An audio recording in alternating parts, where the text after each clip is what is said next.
So ayan 'no, at dahil nga po, linggo ngayon tapos wala po tayong ginagawa, so naisipan ko pong, linisin at tanggalin po yung mga alikabok na nandito sa aking munting tahanan. So yung isa po sa una kong ginawa is tinanggal ko po lahat ng mga alikabok na nandiyan sa kisame, tapos itong, mga tuyong dahon nitong aking halaman na nandito sa sala.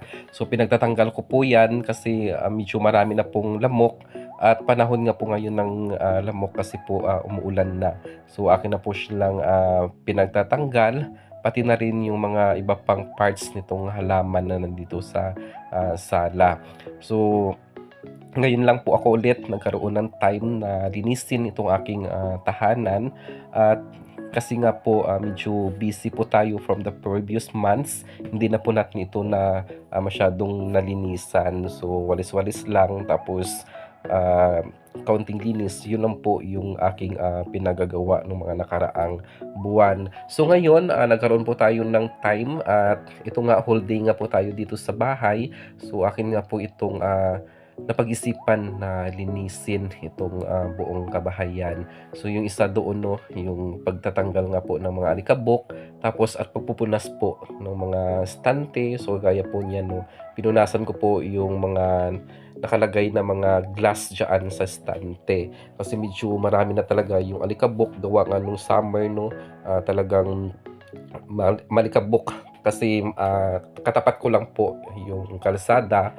So talagang hindi po talaga maiiwasan na maalikabukan po yung ating, mga gamit dito sa loob ng bahay.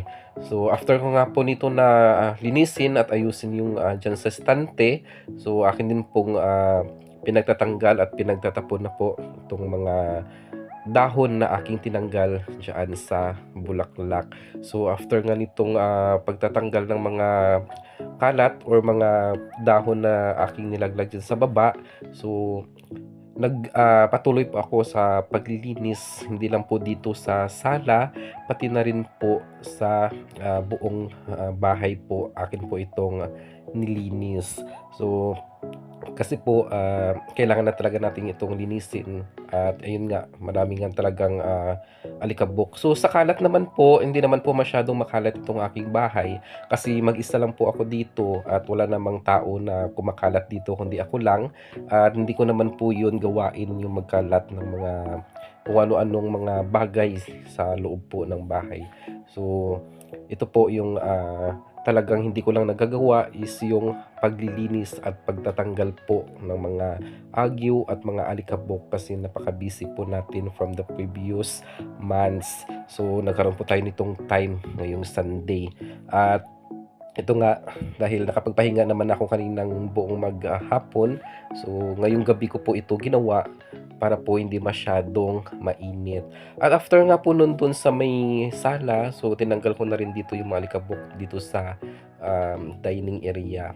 So dito naman sa side na 'to is hindi naman masyadong maraming agyo kasi po, wala naman masyadong, makukuhang agyo diyaan. So yung talagang maraming na talagang, agyo is yung nandoon po sa sala. So dito naman, lagi naman itong nalilinisan, except lang doon talaga sa kabilang side na yun. So ayan, after nga natin diyan sa sala ay dito naman tayo. So bali dalawang, room po itong aking, munting unit. So yung isa po diyan is akin pong, ginawang, stock room. Tapos ito naman yung isa is ginawa ko pong aking room. So doon po sa kabila, so puwede naman doon matulog. Kapag may bisita po ako, doon ko po sila pinapatulog sa kabila at ako naman ay dito sa, kabilang room. So bali yung sukat lamang po nitong bahay is 4 by 10 po yung sukat nitong bahay. So kasyang-kasya po diyan yung tatlong tao or dalawang tao po. At saka ito naman ay libre na ibinigay po ng, gobyerno. So thankful tayo 'no at tayo ay nagkaroon ng ganitong, pabahay dito sa amin. So ito naman ay wala kang babayaran at ito lamang ay iyong uuwian. So ayun 'no, dahil natapos ko na yung sala at saka yung dining, so pumunta naman ako dito sa dirty kitchen. So ito naman ay aking, nalinisan nung nakaraan. So, hindi naman masyadong, maraming, alikabok. So, nilinis ko na rin yung likod ng aircon tapos, after nga nun 'no, bumalik ako dito sa sala. So, pinagbabalik ko na lahat ng mga aking tinanggal na mga foam diyaan kanina tapos, binalik ko na rin yung cover nung isang, unan na nandito. So, talagang, kahit tag-ulan, mainit po talaga dito sa loob ng, bahay. Kaya po, kung nakikita niyo 'no, nakahubad na po ako diyan kasi, pawis na pawis na po ako doon sa kakalinis mula doon sa sala hanggang doon sa, kusina.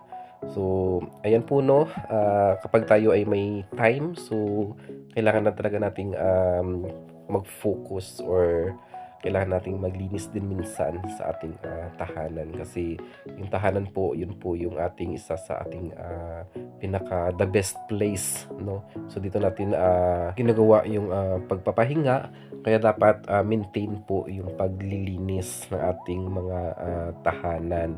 So kapag wala tayong ginagawa at yun nga po ating, kailangang gawin. So ito na po yun 'no, yung maging, results nitong, aking sala. So ayun naman po yung kabuuan. At ito naman po yung room na aking, tinutulugan. So, kailangan ko na rin siyang i-repainting kasi medyo, madumi na rin yung kaniyang, pader. So, ito naman yung kabila. So, ito naman po yung ginawa kong, stock rooms. Dito naman lahat ng aking mga, kagamitan dito sa kabila. So, puwede naman ditong matulog.